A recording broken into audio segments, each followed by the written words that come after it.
que me salvó no fue la vara que te golpeó, no fueron los clavos ni fue el dolor, no fue la lanza que traspasó, no fueron los besos ni la traición, no fue la que tanto te hirió, fuiste tú.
Gloria al Señor. Amén. Gloria al Señor. Amén. Dios está en este lugar. Amén. Soy un obrero en una iglesia nuevecita que lleva 2 años abierta. Se llama Jesús te llama. Una iglesia preciosa donde hay gente, hermano, necesitada de Dios.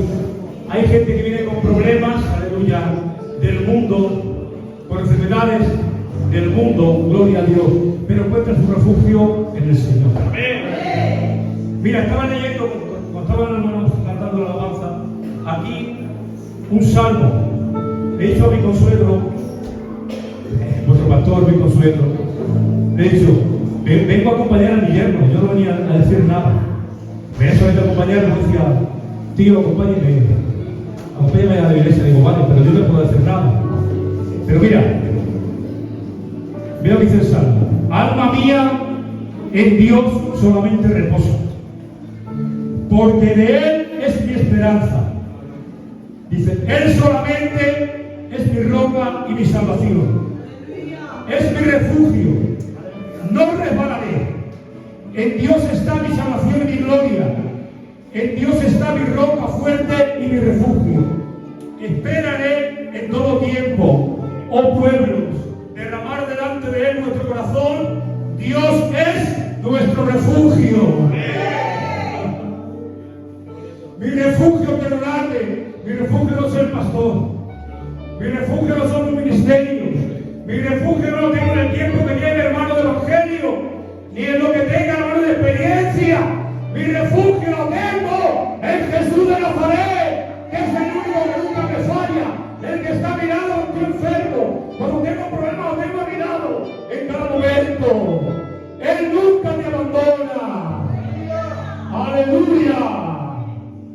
Me viene a mente, hermanos, un pasaje de la Biblia. Dice la Biblia que había una mujer, no dice la edad que tenía, pero sí dice que tenía durante 12 años una enfermedad, hermanos, muy fuerte. Dice la Biblia, hermanos, que yendo a muchos médicos, gastando todo lo que tenía, dice la palabra del Señor, no encontraba solución. Esta enfermedad que esta mujer tenía la hacía inmunda delante de los judíos. Pero ella, atención, ella escuchó que Jesús pasaba por allí, que Jesús estaba haciendo milagros, que estaba sanando enfermos. ¿Y sabe qué dijo ella? Tengo que tocar el borde de su manto. Dice, si tocara el borde de su manto, primeramente seré salva y segundo seré sana. Esta mujer, hermano, no le importó que la gente la apedreara porque era inmunda si iba a salir. Y la gente se da cuenta que era inmunda, la apedrean, aleluya, y la matan. Pero esta dijo, me da igual lo que tenga que hacer, yo tengo que decirme milagro. Y esto ahora te digo, tengo que hacer en el culto, hermanos, tengo que saltar, salto. Tengo que estar de rodillas, estoy de rodillas. Tengo que clamar, yo clamo. Pero no quiero el milagro para mi vida, en el nombre de Jesús de Nazaret. Y esa mujer tocó el borde del manto de Jesús. Yo me lo imagino, hermanos, para tocar el borde del manto, hermanos, eran faldas que llegaban hasta los pies. Me lo imagino incluso arrastrándose para tocar ese borde del manto. Pero cuando tocó el borde del manto, ¿sabes qué dijo Jesús? Alguien lo ha tocado. Y decían los discípulos, ¿pero qué dices, Jesús? Si está rodeado de gente que está todo el mundo apretando. Dice, no, alguien me ha tocado porque he notado que debía ser tocado. Yo me siento libre, me sentí libre, gloria al Señor. En un culto, puede ser el culto como usted quiera. Hay una persona que está hablando en lengua quebrantada, llorando, derramando el Espíritu Santo en él, aleluya, y otro puede estar así, sin moverse. Y lo que hizo esta mujer, había mucha multitud, pero solamente una se benefició de Jesús. Benefíciate de Jesús, aleluya. Él está aquí para restaurarte, para levantarte, para sanarte, en el nombre de Jesucristo. Aleluya. Esta palabra se tiene partición para vosotros. Hace mucho tiempo que no vengo a afirmar, pero otro día lo veré en el nombre de Jesucristo. Que Dios os bendiga.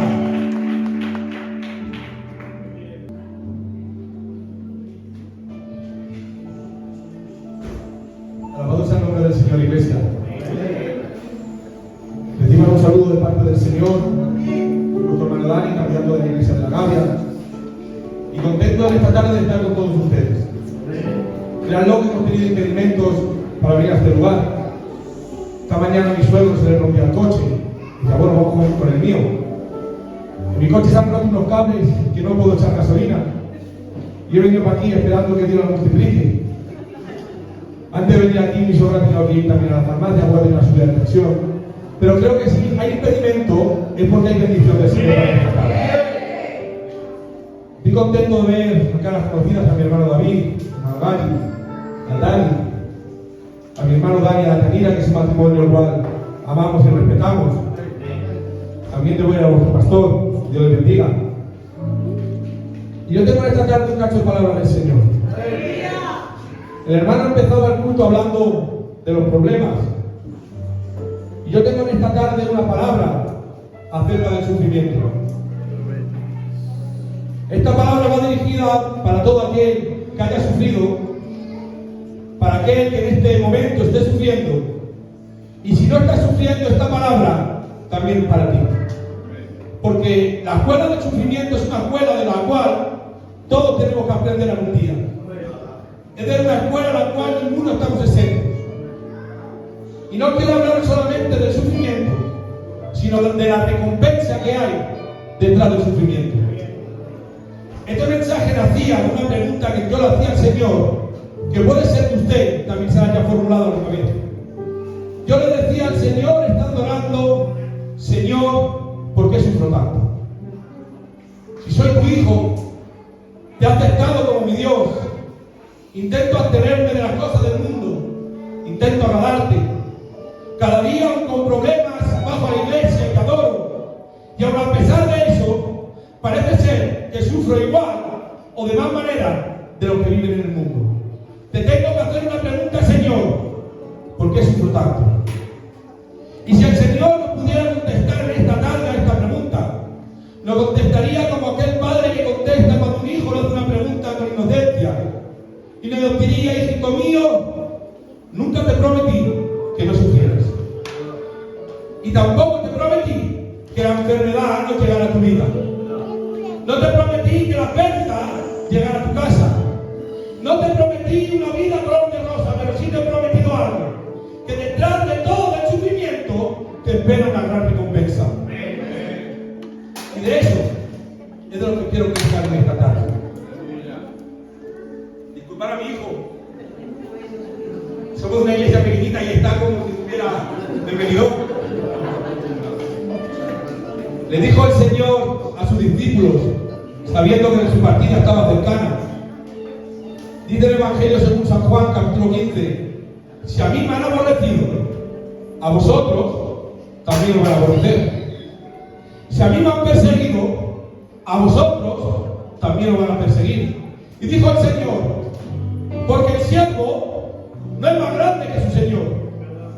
Y aquella palabra que dijo el Señor a sus discípulos, vemos que se cumplió con la persecución de la iglesia, pero que a día de hoy también ha llegado hasta nuestro tiempo. Porque vivimos en una época donde el pecado se ha normalizado, donde el pecado es algo normal, donde vemos que las leyes de este mundo van en contra de las leyes del Señor, donde si uno dice ser cristiano e intentar defender nuestra manera de vivir, este mundo te aborrecerá, te tratará como un loco, te tratará como alguien antiguo. Por eso dice el Señor en Timoteo, 2 Timoteo capítulo 3, el que quiere vivir piadosamente la vida en Cristo Jesús, recibirá padecimiento. Y dice también el apóstol Pedro en su primera carta, en el capítulo 4, versículo 12, dice el apóstol Pedro, no os sorprendáis por esta prueba de fuego que os ha sobrevenido, como si de una cosa extraña sucediera. Y le dice el apóstol, más bien, gozaos por padecer los padecimientos de Cristo. Y ahora alguien en esta tarde podría preguntarse, ¿acaso me merece la pena padecer como padeció Cristo? Cristo padeció la traición, Cristo padeció el escarnio, Cristo padeció los golpes. ¿Acaso a mí me merece la pena sufrir como sufrió Él? ¿Acaso me merece la pena sufrir como estoy sufriendo? ¿Acaso me merece la pena sufrir la enfermedad que estoy sufriendo? ¿Me merece la pena con tantos problemas seguir hacia adelante? Pues bien, si te haces esta pregunta, el apóstol Pedro te contesta porque dice, para que en la revelación de su gloria también os gocéis con gran alegría. Es verdad que sufro en un tiempo presente, pero porque espero que cuando Él se manifieste, cuando le veamos cara a cara, cuando le veamos tal como es, cuando estemos en el cielo con nuestros seres queridos, allí podamos decir, nos estamos gozando con gran alegría. Por eso, claro que merece la pena seguir. Claro que merece la pena avanzar. Por eso dice el apóstol, que nadie padezca como un malhechor, que nadie padezca como un homicida, que nadie padezca como por meterse en cosas ajenas, pero dice el apóstol, el que padezca como cristiano, que no se avergüence y dé la gloria a Dios por ello. Sufriremos, sí, pero lo que nos espera es más grande que todo el sufrimiento. Y entendiendo que vamos a sufrir, os quiero predicar de qué manera hay que sufrir. Amén. Todo aquel que tenga Biblia me acompaña. Leemos la segunda carta a Timoteo, capítulo 2, versículo 3, hasta adelante. Y dice así la palabra del Señor en el nombre del Padre, del Hijo y del poder del Espíritu Santo. Tú, pues sufre penalidades como buen soldado de Jesucristo. Ninguno que milita se enreda en los negocios de la vida a fin de agradar a aquel que lo tomó por soldado. Y también el que lucha como atleta no es coronado, sino lucha legítimamente. El labrador, para participar de los frutos, debe trabajar primero. Considera lo que digo, y el Señor te dé entendimiento en todo. Un aplauso a la palabra del Señor, iglesia.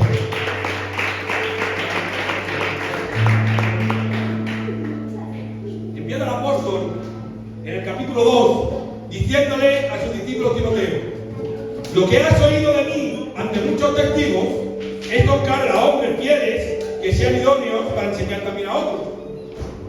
Le dice Pablo a su discípulo Timoteo, lo que has escuchado de mí ante muchos testigos. Había mucha gente que podía verificar lo que decía Pablo. Pablo no hablaba por lo que había oído de los demás. Pablo no hablaba por lo que había visto de los demás. Pablo hablaba porque él también lo había experimentado. Pablo había sufrido naufragios, encarcelamientos, persecución.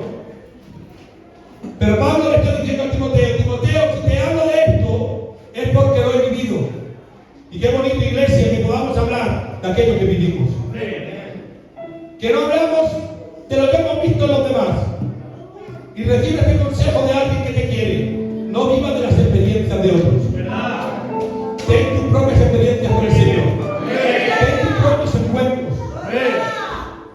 ¿De qué me sirve hablar de lo que ha disfrutado el hermano David si yo no lo he sentido? Qué alegría, iglesia, que la gente no nos conozca por lo que hablamos, sin que nos conozca por lo que vivimos. Le está diciendo, yo lo he vivido,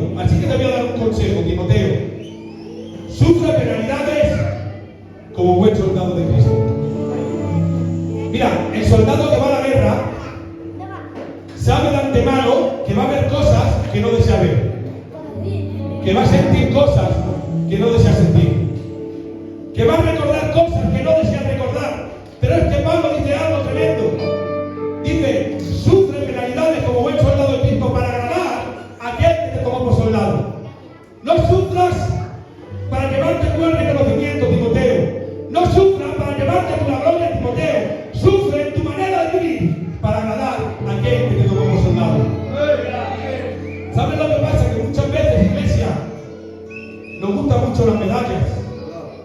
Porque los soldados, cuando hacen algo bueno en batalla, se les dan galardones, se les dan medallas. Pero ¿sabes que las medallas al soldado no se le dan en mitad de la batalla, sino se le dan cuando acabe la guerra?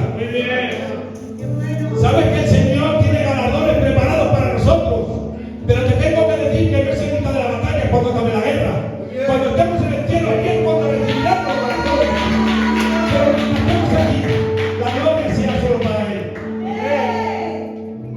Había un hombre, dice la Escritura, terminando el libro de Samuel, que allí ha salido Saúl a batalla con sus hijos, y allí en batalla han herido a sus hijos y han caído muertos, y allí está Saúl con su escudero, y ha dicho a Saúl, a su escudero, quítame la vida. Y el escudero, teniendo miedo, no lo ha hecho. Ha cogido Saúl, ha tirado su espada, se ha tirado encima y se ha muerto. Su escudero, viendo la situación, se ha tirado encima de la espada y ha muerto. Pero dice la Escritura que aquí había un hombre, el cual había visto toda la situación. Y ha ido corriendo donde David le ha dicho: David, Saúl y sus hijos han sido heridos muertos en batalla. Y ahora Saúl ha dicho, David, ¿y tú cómo sabes esto? ¿Cómo has visto tú que ha muerto Saúl? Y ha dicho este hombre, porque yo vi allí a Saúl apoyado en su lanza, y me dijo: quítame la vida. Cogí la lanza y le maté. Lo que estaba contando este hombre, iglesia, era mentira. Pero este hombre lo contaba porque batallaba la guerra, no para ganar a su rey, sino para llevarse el reconocimiento.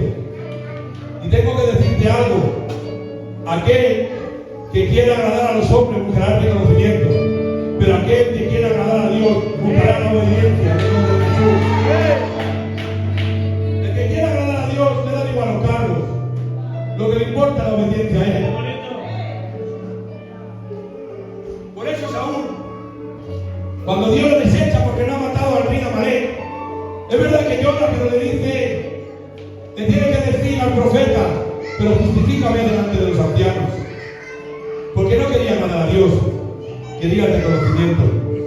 Pero sin embargo habla la Biblia de otro hombre en el libro de los Hechos, capítulo 7, llamado Esteban, el cual dice la palabra que este hombre, lleno del Espíritu Santo, dice que ha empezado a confrontarse, aleluya, contra los fariseos de aquella época, donde él ha empezado a explicar a través de los profetas cómo ellos eran los culpables del sacrificio de Cristo.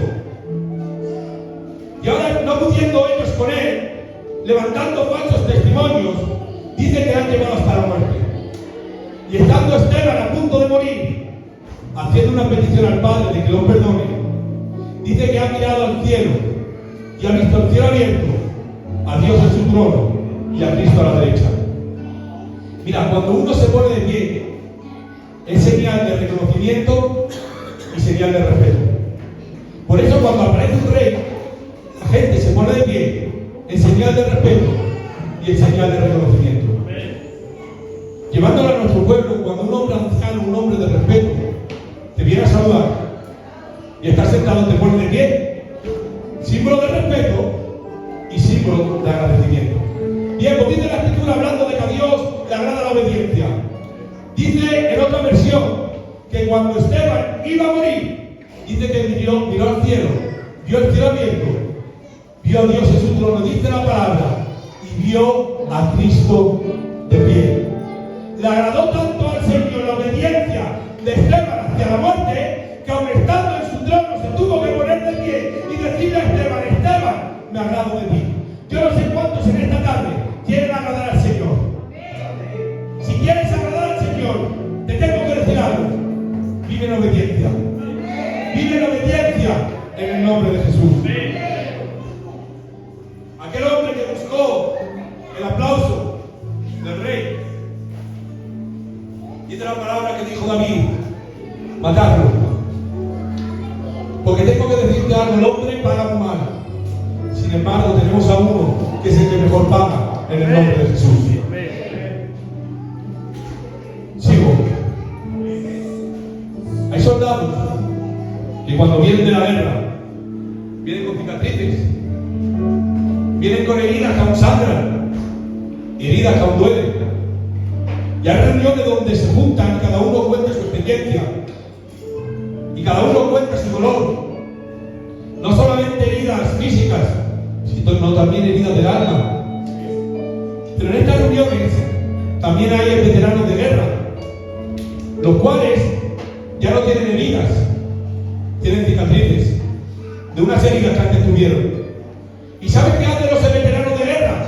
A través de sus heridas y contando su testimonio de cómo han seguido hacia adelante, son capaces de consolar a aquellos que están sufriendo en un tiempo presente. Mira, hay heridas que muchas veces no las entendemos. Y hay circunstancias que muchas veces no las entendemos. Pero que son las plataformas que Dios está preparando para que en un futuro puedas ayudar a aquel que está como tú en un pasado. Mira, voy a ser libre. Yo, iglesia, he sido un niño que su mocedad la ha pasado a los hospitales. Parecido que está en el cielo con el Señor. Él tuvo una enfermedad muy larga de 12 años y donde nosotros pasábamos temporadas de 5, 6 meses en el hospital. Hermano, perdonadme la expresión si hay alguien de hábito, cuando había un pedido no íbamos, cuando había una boda no íbamos, a unas vacaciones tampoco íbamos porque estábamos en el hospital. Todos los veranos nuestro hotel era el Infanta Guerrero. Y en aquel tiempo yo no lo entendía. Y puede ser que alguna vez me quejase contra Dios. Pero pasando el tiempo y madurando en el espíritu, aquellas heridas han quedado con cicatrices. Y pasando el tiempo, me enteré que el padre de un amigo mío había partido con el Señor. Y fui a visitarle porque había hacía mucho tiempo que no le veía. Y estando allí, me contó su experiencia y era la misma que yo había pasado. Y ahí el Señor, el Espíritu Santo me tomó y a través de las heridas que yo tuve en el pasado, fue la plataforma para sanar a aquel que estaba sufriendo en el presente. Por eso el Señor, cuando resucitó, dice que se presentó a los discípulos, pero había uno que no lo había visto. Tomás seguía sin verle. Y Tomás dijo: hasta que no lo vea, no lo creo. Y pasando los días se ha presentado el Señor ante Tomás. ¿Acaso el Señor no podría haberle hablado a través de la Escritura y haberle demostrado que era el Cristo que tenía que resucitar? Claro que sí que podía haberle hablado a través de la Escritura, pero dijo algo el Señor: Tomás, dame tus manos, métela en mi costado, métela en mis heridas, porque no te voy a sanar a través de muchas palabras, Tomás, te voy a sanar a través de una herida. Y es que dice la palabra que por sus llagas todos fuimos curados. Porque cuando tú pienses que nadie te entiende, acuérdate de las manos del Señor. Cuando creas que nadie te comprende, acuérdate de su corona de espinas. Cuando creas que nadie comprende tu dolor, acuérdate de sus pies. Es por eso que dice la carta a los hebreos que no tenemos un sumo sacerdote que no pueda compadecerse, sino tenemos uno que fue tentado en todo, pero es de la Escritura, pero sin pecado. Las heridas del Señor es la evidencia que Él entiende tu sufrimiento. Por eso cuando creas que nadie te entiende, mira la cruz. No hay mayor consuelo que el mirar a la cruz. ¿Sabes por qué? Porque la cruz siempre existe para uno más. Cuando todos los discípulos se marcharon, allí en la cruz, debajo de la cruz, allí estaba su discípulo Juan. Es verdad que le había abandonado como los demás, pero fue donde tenía mayor consuelo, donde era los pies de la cruz. Y al igual que había sitio para Juan, también hay sitio para usted. Y quiero seguir hasta adelante, aleluya. Primero dice que sufre como un buen soldado de Cristo. Y también después dice, y también lucha como un atleta. Pero dice el apóstol Pablo, pero algo legalmente. Me encanta que Pablo, que era su discípulo, no le mostró otro camino. Le dijo, si quieres llegar hacia la meta, si quieres recibir el premio, tienes que hacerlo legalmente. En el Evangelio no hay dos caminos. Hay una puerta estrecha y una puerta ancha. Hay un camino angosto y un camino espacioso.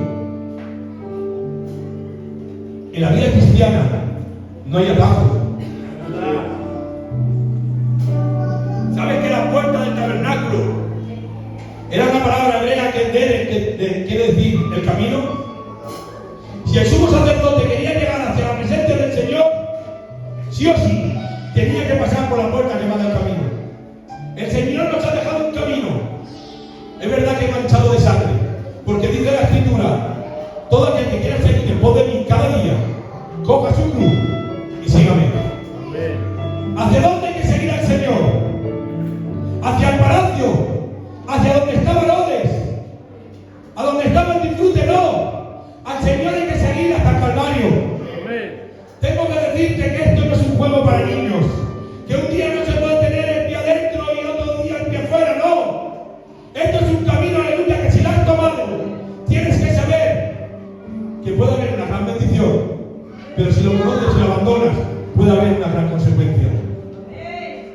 Legalmente Timoteo le dice Pablo, pero tenlo claro, que hay un adversario que por todos los medios quiere que usted y yo tiremos la toalla en mitad del camino. Porque ¿cuántos de aquí nunca han escuchado la voz del enemigo diciendo, abandona, tira la toalla, no merece la pena? ¿Cuántos no lo han escuchado? Mira, yo cuando tenía 15 años participé en una carrera de 1500 metros y quedé el primero. Pero yo recuerdo que en aquella carrera teníamos un comentarista y yo hice algo que en una carrera de fondo no hay que hacer, que es sprintar. Yo sprinté y dije, a ver si lo termino lo más rápido posible. O bien, el comentarista me decía, me acuerdo, el de la camiseta verde no aguanta. El de la camiseta verde abandona. Está tomando la estrategia equivocada. ¿Y cuántas veces el enemigo en mitad de tu problema no ha llegado, aleluya, con esa voz acusadora y te ha dicho, déjalo y abandona? Porque como estás caminando no vas a llegar hacia la meta. Hay una expresión que mucha gente dice que no está bien dicha, que es llegar hacia la meta, sea como sea, aunque sea de rodillas. Esta expresión no quiere decir de llegar hecho cachos, no. Esta expresión quiere decir que aunque la vida sea dura, aunque la vida te golpee, pase lo que pase, no abandones. Porque el Señor no te ha llamado para que llegues el primero. El Señor te ha llamado para que llegues hacia la meta. Si no te espera, ni oro ni plata, sino el valor incorruptible que Dios ha preparado en el nombre de Jesús. No abandones. Aunque cueste, aunque sufras, no tires la toalla. Pues voy a decirte algo, un combate de boxeo, ¿sabes que no tira la toalla que está peleando? Tira la toalla su entrenador. El Señor no ha tirado la toalla por ti.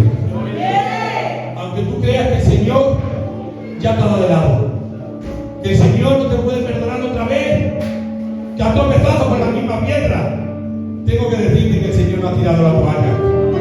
Por eso que no abandones, siga hacia la meta en el nombre de Jesús. Y para utilizar el tercer personaje literario, el labrador, para participar de los frutos, debe de trabajar primero.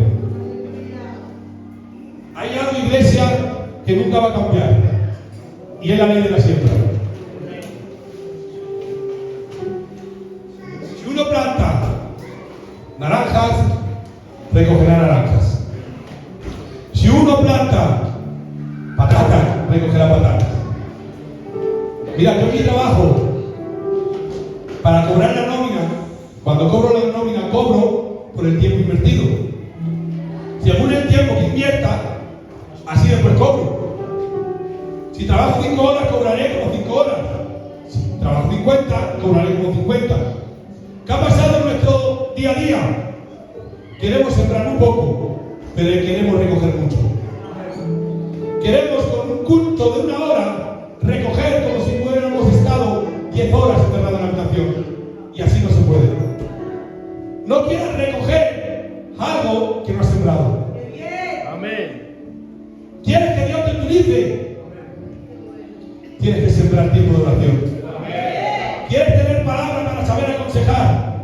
Tienes que sembrar tiempo en la lectura de la palabra. Porque es imposible recoger algo que no siembras. Y le estás diciendo, Timoteo, siembra. Si quieres frutos, si quieres participar de los frutos del Espíritu, porque tengo que decir que los frutos no los damos nosotros, los frutos los da el Espíritu. Si quieres disfrutar de los frutos del Espíritu, tienes que sembrar tiempo con Él. Y para ir terminando, porque no quiero alargarme mucho, ahora Pablo, en mitad de su discurso, mete a un personaje que lo mete de la nada. Dice Pablo, acuérdate de Jesucristo del linaje de David, resucitado de los muertos, conforme al Evangelio. ¿Tal por qué?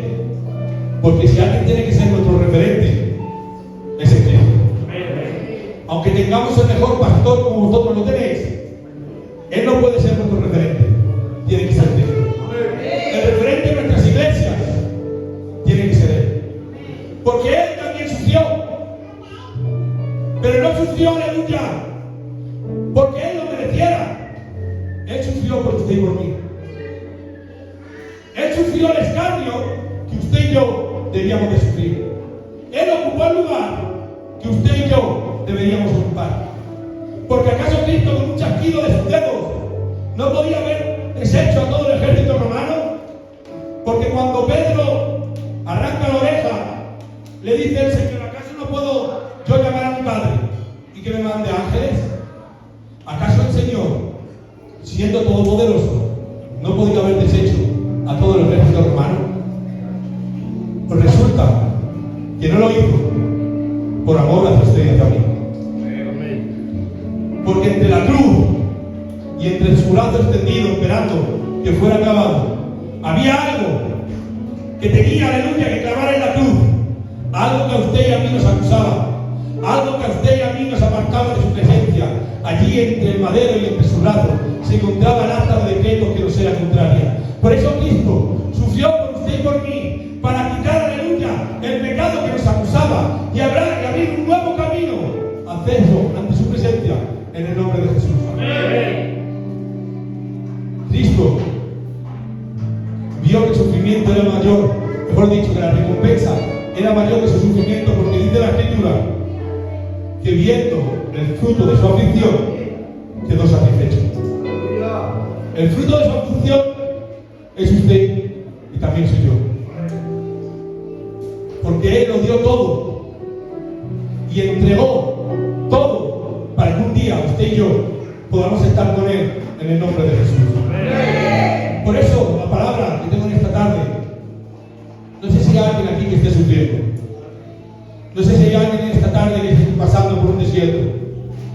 Sopórtalo, permanece, agárrate al manto, porque detrás de todo el gran sufrimiento nos espera una gran recompensa en el nombre de Jesús.